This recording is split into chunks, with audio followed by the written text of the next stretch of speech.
अतिशय दुःखद दिवस आहे. कारण ज्यांच्या समोर राजकारणाची सुरुवात केली ते अजितदादा आज आपल्यामध्ये राहिलेले नाहीत. त्यांना मी भावपूर्ण श्रद्धांजली अर्पित करतो.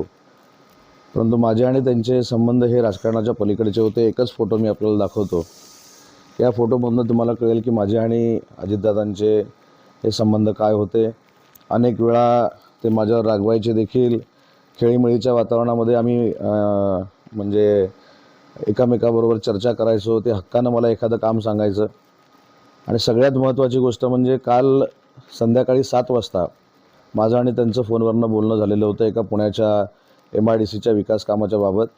आणि काल मी त्यांच्याबरोबर दिवसभरात 3दा बोललो होतो. काही राजकीय विषय होते, काही MIDCचे विषय होते.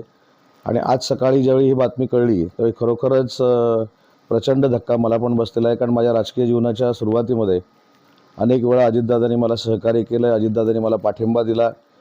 पवारसाहेबांच्या नेतृत्वाखाली काम करत असताना अजितदादांनी जे महाराष्ट्र फिरण्याची मला पूर्वी संधी दिली होती त्याच्यामुळेच माझा चेहरा महाराष्ट्रामध्ये ज्ञात झाला. त्याच्यामुळे अशी व्यक्ती 25 वर्षात ज्याने मला सहकार्य केलं, पाठिंबा दिला, आउट ऑफ द वे जाऊन मदत केली, अशा नेत्याचं आज निधन झालं आहे.